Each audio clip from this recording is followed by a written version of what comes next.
There is a condition more dangerous than ignorance and more corrosive than error. It is the lukewarm mind and the fearful heart. A mind that knows the truth yet hesitates to declare it. A heart that senses what is right but bows to pressure. Scripture calls this a double-minded man, unstable in all his ways. And there is a simple maxim: a man should not speak with a forked tongue. But what is the tongue except the servant of the mind and heart? What we speak is what we believe. And when the mind is confused or the heart is divided, speech becomes cowardice dressed as counsel. I lived this firsthand. When I was under criminal investigation by the IRS, two leaders of the largest church in my hometown told me, quote, "Submit to government in all things," end quote. Not because Scripture demanded it, not because the law required it, but because fear whispered louder to them than truth. Here is the tragedy. They admitted that I was right about the federal income tax laws. They admitted that jurisdiction was lacking. They admitted that no statute imposed a liability.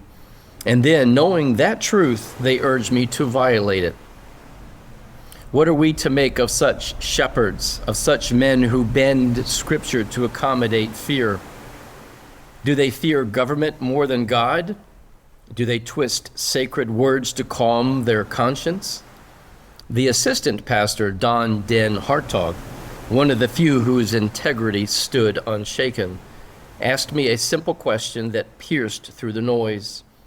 "Bo," he said, "would it be a sin for you to file and sign a federal income tax return?" I replied, yes. Because to attest falsely is to sin. To consent to a jurisdiction that does not exist is wrong.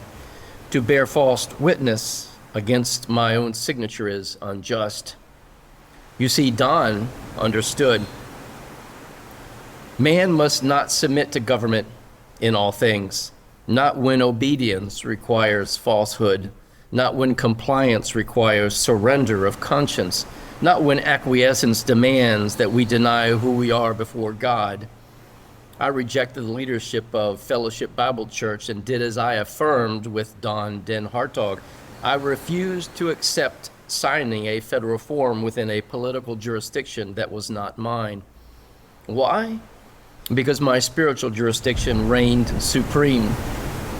I discerned for myself with clarity that the race to be run and won required possible struggle, suffering, and subsequent triumph at a place and time that I knew not while I was in the thick of battle. But I am here now. Did I expect a corrupt judge and prosecutor to prevail over truth? No. Was it a possibility? Yes. Did I expect to go to prison? No. But know this, I did not submit, not then, not now, not ever. I did not submit on bended knee to a false deity. And here is the larger sickness.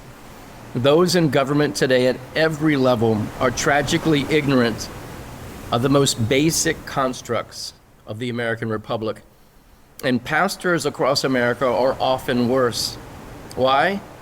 Because they are unequally yoked to the IRS and the Internal Revenue Code, because they fear the loss of tax-exempt status more than the loss of moral clarity, because they have placed Caesar over God without ever admitting it.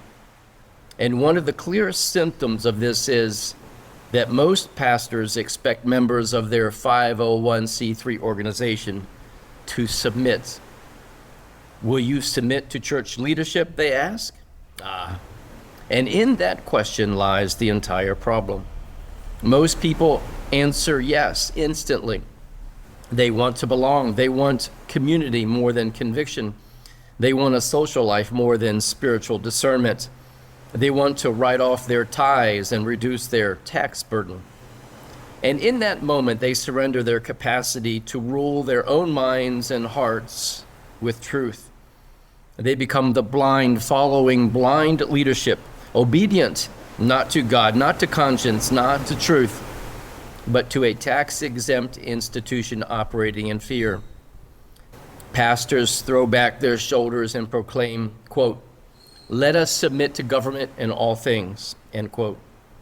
Not because it is righteous, no, because it is easy. This cowardice stands in sharp contrast to the pastors who built this nation. America was shaped not by timid clergy, but by a generation of fearless pastors known as the Black-Robed Regiment, shepherds who refused to bend their knee to tyranny. There was Jonathan Mayhew, whose 1750 sermon declared that obedience to tyrants is disobedience to God. There was John Witherspoon, the Declaration signer, who taught that rulers are servants, not masters. There was Samuel West, who preached that lawful resistance to oppressive government is obedience to God. There was Jonas Clark, whose parishioners fired the first shots at Lexington. Then there was George Whitefield, who condemned corrupt rulers and the arrogance of power, and Charles Chauncey, who defended natural liberty. Then there was Elisha Williams, who declared government that exceeds its bounds engages in usurpation. There was Peter Muhlenberg, who removed his clerical robe to reveal a military uniform. And James Caldwell, who shouted, "Give them Watts, boys," as he handed out hymnals for musket wadding. These men understood jurisdiction, covenant, and the limits of civil power. They knew that submission is conditional and never absolute. But today, where are such pastors? Where is truth? Ironically, across America, hundreds of thousands of pastors, priests, deacons, and elders teach thousands of conflicting interpretations of Scripture. If they cannot agree on the text they claim is divine, why would anyone expect them to speak truth about constitutional limits, sovereignty, or tyranny? The answer is simple. We don't, and we should not. They cannot confront government because they fear it. They cannot defend liberty because they do not understand it. They cannot lead because they have never stood, and they have never followed truth in this matter or in many others. And thus the Republic suffers for their silence and their inaction. The remedy is simple but costly. Sound mind, steadfast heart, and truth without trembling. For a nation cannot remain free when its leaders, civil or spiritual, are governed by fear, and a people cannot honor God without submitting to lies.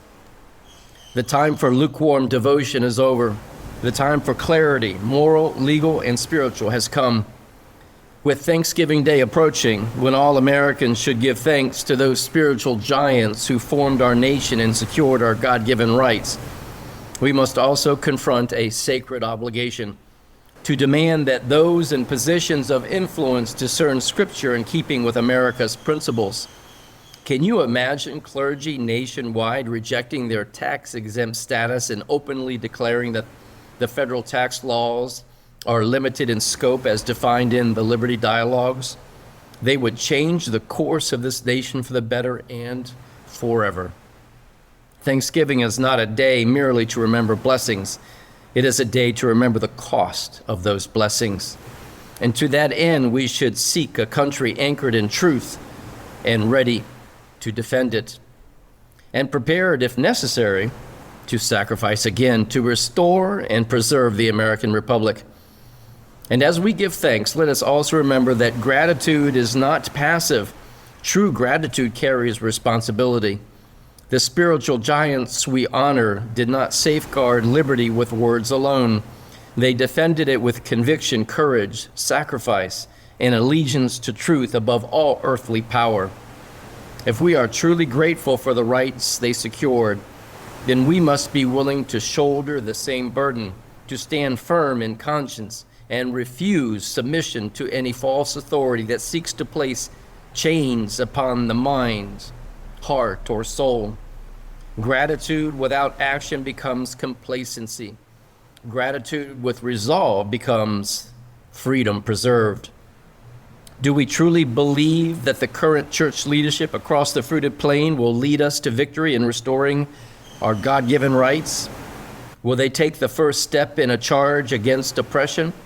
Will they speak boldly against unlawful power? Will they confront the machinery of deceit rather than be a part of it? Or will they acquiesce and claim that we have a moral and spiritual duty to become digitally and biometrically absorbed into a federal database, fast-tracked into a cashless, surveilled, and controlled dystopian order, which is the very antithesis of what God desires? Or will we finally say to those timid and gutless cowards, yes, to hell with your mindsets and heart sets anchored in deceit? Share this message with friends and family during the Thanksgiving holidays. And as always, may truth reign supreme.